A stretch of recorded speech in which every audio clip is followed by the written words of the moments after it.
Hey everyone, welcome to another installment of the Buyer's Guide from Pro Engineering. Here we have another FMS crawler, and I'm really excited for this one here because it has a couple of new features that I've never seen before. First off, it has this 2-speed transmission, which is like, oh my God, that's awesome. And it has portal axles. I love 2-speed transmissions. I don't know, almost every one of my 110 scale crawlers has one. So now I'm just thinking to myself how cool this thing is going to be. The body is a Dodge Power Wagon. However, looking at the image here, it appears to say Doug. I'm sure Doug's a nice guy. It is 124 scale. I'm curious if the body is 124 scale, but the chassis is a little bit bigger. I suspect the chassis is going to be about the same size as the Unimog or Mogrich that they made. It also says here, if I flip this over, that it has ball bearings. I mean, that's insane for something this small. Absolutely insane. Comes with a receiver speed control combo, servo, radio, and the standard battery pack. It's a lithium polymer, kind of a cutout reminiscent of the old Tamiya box art. Here we can see little portals, but let's get this thing opened up. Now, for anybody who is interested, there is a link in the description of this video. As usual, I simply adore these FMS boxes because I can store the car in there. This is a little bit different color. There's a bit of a unique feel to this product versus some of the other FMS and Rock Hobby vehicles. So here is the little guy. The body definitely feels smaller than 1/18th, but it doesn't feel like 1/24th scale. 1/24th scale, I would assume, given the age of the Power Wagon or the Doug, would be a bit smaller than this. But, you know, it's just kind of giving you an estimate of the vehicle size. It has the Rock Hobby remote. I love this remote. They've branded it FMS, which is outstanding. I've said for many moons that they should really only sell this radio because it's outstanding. So that's awesome to see. Little bag of goodies here, some stickers, some license plates that look gigantic. Spare tire, is that going in the back? Oh yeah, there's supposed to be like a roll bar. And there is the charger, battery. Does the body come off? Battery, hood open? Hood open? No hood open. We may need a manual. The manuals for these FMS cars are always really thorough. Quite a few pages, and they're going to cover some basic information on the actual vehicle. Here it actually talks about the Power Wagon, which is interesting. Just a couple lines about it, nothing too crazy. Specs on the vehicle. And then here is the good stuff. This will walk you through everything you need to know on the radio, which is going to be pretty important because this is a pretty fully functional vehicle. The little dip switches here, they don't actually show them on this page. They make reference to them, but they are right here. These are just setting up the running mode, type of battery, and then drag brake. Here you're going to see how the lights are going to work. They'll work using channel 4, which I believe is a tact switch. Yeah, it's right here. It's just a little momentary switch. Coming over here, it'll tell us how to access the battery. So there's a couple of clips on the body, and then it'll come off. This is kind of interesting. These push in. You know, it's pulling on the body too. There you go. In. And come on.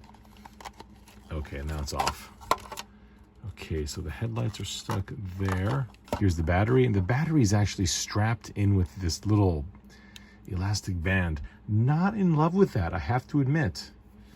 Not in love with that. Plug the car in here and right there.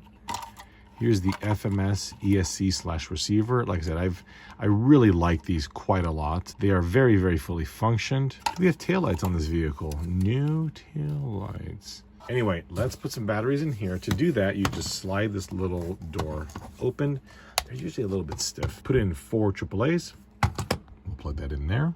The power switch is usually, there it is right there. It's usually a bit hidden on these FMS cars. Okay, headlights have come on. Power the car on. Oh, interesting. Hello. Let's try that again. Shut the car off, turn the car back on. There it goes. Okay. This green light here is letting you know what the power source level is on the car's battery. Very cool, because as you're driving around, this thing will turn red when the car needs to have the battery changed. The steering feels great. Look at that. That is a, wow, that is a very responsive servo. Cool. We'll just set the body on a little bit like that. This is really quiet. And surprisingly fast. I feel like it's too fast. Let's mess with the transmission now. So I suspect this is in high. That is a third position. That's a center position, which is just not using. And then that's low. Stay there.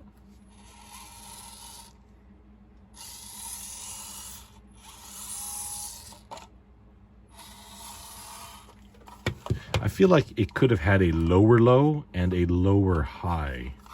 We do have a, I can't tell if this is metal or plastic. Okay, so the chassis is plastic. The drive shafts are just little beauties. Absolutely beautiful drive shafts. I've never had a problem with any of my FMS car drive shafts before. The servo for the shifter is nicely placed in there. We are 4-linked. A lot of clearance here with this portal drive. A lot of clearance. Really nice to see that. Power dash motor. Interesting. The car feels really, really good, to be honest. Tires are good. I've also found that they may be soft, but they've got no grip, at least on the surfaces that I've tried.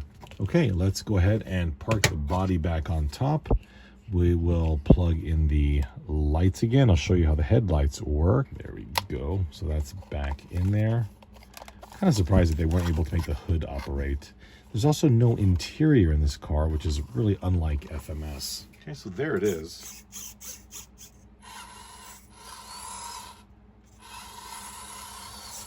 Let's see what else it can I actually reach? Yeah, so you can reach the power switch. It's just buried in here. Okay. Kill the car, kill the remote, and come take a look at what else is in this little bag.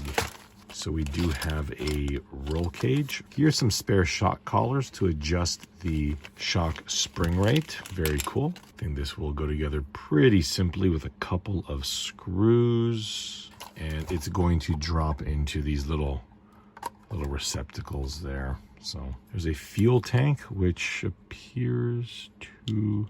All right, let's look at the manual. And our decals, Doug. Really the highlight here is Doug. Doug the Power Wagon. Over here, it'll tell you how to assemble everything. Weird that this fuel tank is held in with tape. And also, what the heck is a Messon head screw? Never heard of that in my life. I suspect it's an error or it's a new style of screw. So let me go ahead and put that together. So the back half is all put together. Thing to note is I'm pretty sure I put the fuel tank in the correct spot, but in the manual it shows that it should be kind of directly over this little flat pad right there. If you can see that right there. And the shock towers were in the way. So either it wasn't showing correctly or I misunderstood it. The tank also has to be glued together. So there's the top, bottom, the fuel filler neck right there. So pretty simple to put together. If you wanted to detail all that, it would be pretty simple as well.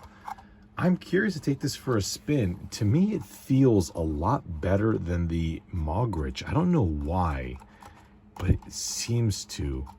Let's see how this little guy behaves.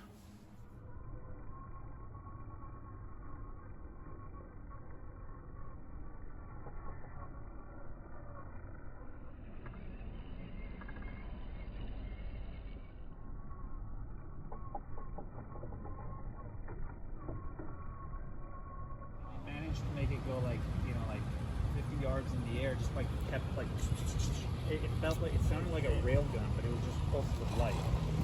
And the idea was like if you could push something with light travels really far, really fast. Technically, you could have like a satellite in space, aiming at it, pushing it. These are all, you know, yeah, TV. They always fudge the numbers, but they were saying like we can bring the 20% light.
I drove this a lot. I know the video wasn't particularly long. Where I specifically drove this was where I usually don't drive FMS, EZRC, and Rock Hobby cars, and that is on walks. Usually at lunch, I'll take one of the cars for a walk with some colleagues, but that invitation never makes its way to one of the Fair RC cars. And that's simply because their top speed is too slow. That was not the case with this one here. In second gear, see, I thought second gear was going to be too fast. And instead, it is an absolutely ideal walking pace car. And not just barely keeping up. No, it'll keep up with a brisk walk. But then you pop it into first gear, and suddenly it does what FMS, EZRC, and Rock Hobby cars do best, is perform at a scale speed. I could not get over how well this thing behaved, partly because I thought the planetary drives were going to be a little bit, I don't know, I wasn't thinking that they'd be able to sustain such a high speed for so long, but it did. Then I was a little bit concerned about the gearbox. Remember that this thing is tiny, and we have a 2-speed gearbox with planetary gears in the axles, and it performed just beautifully. Now, there are a couple of issues still. Out of all of the vehicles from that brand that I have reviewed, this is my least favorite body. I don't like that the body has to come off to access the battery. I don't like that the body is held down with these little clips. It makes removal simple, yes, but I just don't like that. I don't like the lack of an interior in it. And I'm not the biggest fan of these tires when it comes to off-road performance. They work fine for scale driving, but if you're trying to get up something, they're soft as can be. They just don't provide much grip. Given that I went into this review a little bit jaded because I really didn't care for the cosmetics, the truck won me over. And I see what they've done. It is not expensive. So what they've basically targeted is people looking for its competitors, the small axials, the small RC four-wheel drives, simply by stripping away things that were unnecessary. You know, they got rid of the interior and the detail on the body, and the body's a lot smaller, again, cheaper. The frame rails, yeah, they're plastic, but they're adequate. Everything is adequate. I do have some plans for this. I'm looking at the Unimog right now, and I think you know what my plans may be. But in the meantime, the real question is, do you want one? If you are looking for a small scale trail truck or crawler, this may be a good option for you. It is inexpensive. It has outstanding functionality. I love the radio. I mean, I've heard negative things about this radio, and I don't understand. I can't possibly see why. It feels supremely high quality. There's nothing cheap about the radio's feel or functionality. It's just small. And I happen to love this radio. The truck does leave room for upgrades, many of which are currently available. And I've also heard of a lot of people complaining about parts support. Oh, you can't get parts for these things.